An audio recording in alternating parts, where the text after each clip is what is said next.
Hello. There you go. So we're moving forward in this last study, looking at like how the Bible anticipated how people would interact with it. So we're going to be reading some verses out of Scripture. There's a lot of verses. We'll kind of see how we do on time, and if we have to skip anything, we'll know.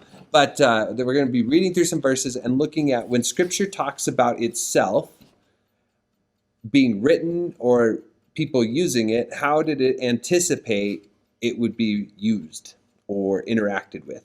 And so the first verse that we're going to talk about comes out of Exodus 17, verse 14.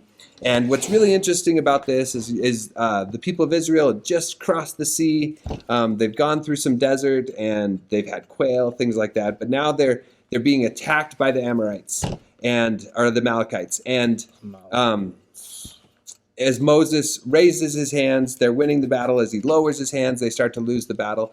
Ultimately, Moses keeps his hands up. The people are victorious, and God tells them to write it down and remember. So what does that verse say? That says, "Then the Lord said to Moses, write this on a scroll as something to be remembered, and make sure that Joshua hears it, because I will completely blot out the name of Amalek from under heaven." There you go. So the reason this verse gets pointed out, it's not the most clear verse, but it's the first time that Scripture itself references Scripture being written. God commands Moses to write this down on a scroll so that it could be remembered. And so the Scripture begins to talk about itself being written. And so it's kind of like this, maybe you just want to put a check mark next to that. Like, that's an interesting fact.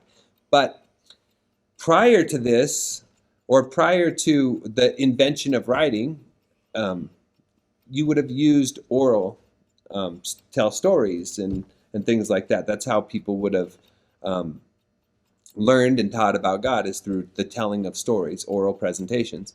Well, now you're seeing God tell Moses to write this down so that it can be remembered.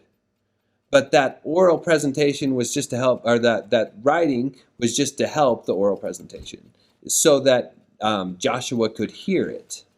Make sure. Make sure you write this down so that Joshua can hear it. So the reason that God tells Moses to write it down is so that it could be reread and heard. And so that's the first time Scripture itself talks about the process of writing.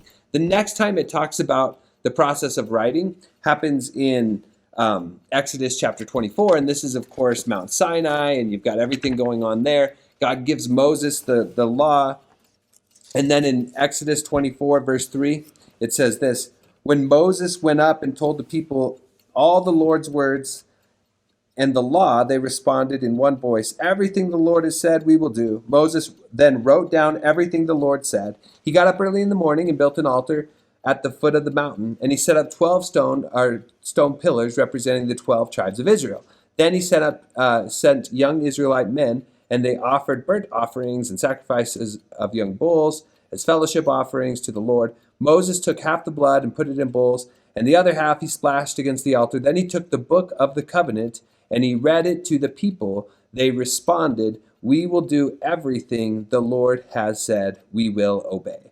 And of course, there you go. Of course, the laugh is because they're not going to, right? That's the problem. God told them the law.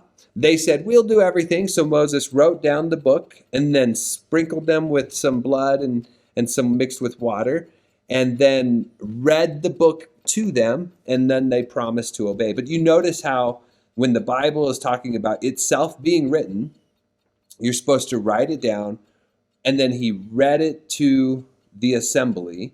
They heard it and promised to obey. So again, it's read orally to an assembly of people. You see how the reading of Scripture would have happened in community? It's not like Moses gave everybody an individual pamphlet of the book of Exodus or the law. Well, that was just a sign of the times, though. Yeah, well, they just didn't have the ability to, right? Yeah. They had one book. Because once we got the printing press, then it was like mass Now you can do it mass produced. But prior to that, no. You have it written down so that it could be read to an assembly. And the reason this is becoming so important is because what the point I'm trying to make is that the Bible was meant to be read in community, not necessarily on a one-on-one, you and God level, but within a community. Another verse that points this out is Deuteronomy 31. Do you want to read that one, Steve? Yeah, 9 through 13. Yeah. So Moses wrote down this law and gave it to the Levitical priests, who carried the ark of the covenant of the Lord, and to all the elders of Israel. Then Moses commanded them, at the end of every 7 years, in the year for canceling debts, during the festival of tabernacles, when all Israel comes to appear before the Lord your God at the place he will choose, you shall read this law before them in their hearing.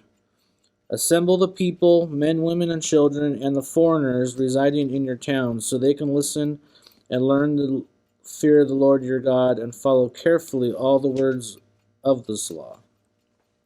Yeah, so what's happening is again, they're told at the Feast of Tabernacles, which is a time where they're supposed to like sleep outside in these temporary booths that they built, and they're supposed to remember their time in the wilderness, that every 7 years they're supposed to read the law. As an assembly, as a group of people, they're supposed to sit down and read. Well, that's every 7 years. Yeah, but do you see how they're doing it in community? Like everybody's there, men, women, children. They're all there, and Moses is reading to them. So did they not do it on every Passover?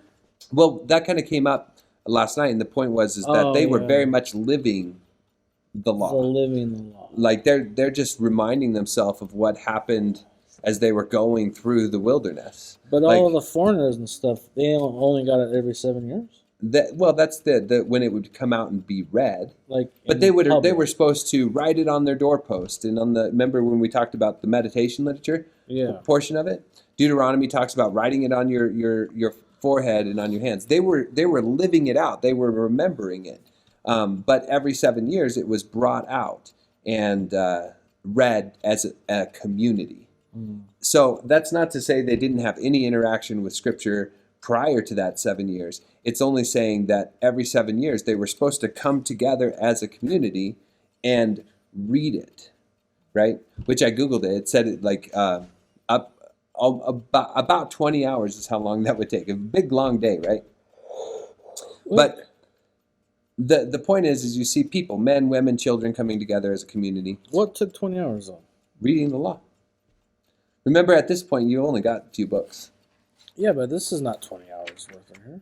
Try it. All right, guys, you ready for 20 hours? 20 hours. So you see, as they're going through the wilderness, prior to crossing over the Jordan to enter the promised land, you see them coming together a few times when they get the law, and then Moses commands it every 7 years. But you see them coming together as a community to read Scripture. And then it happens again once they enter the promised land. In Joshua chapter 8, verse 34, it says, "Afterward Joshua read all the words of the law, the blessings and the curses, just as it was written in the book of the law.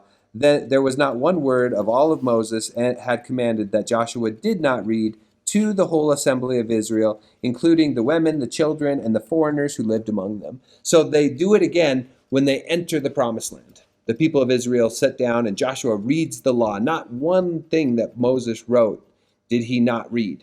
And everybody was there, men, women, and children. Right? So you see this community aspect of it.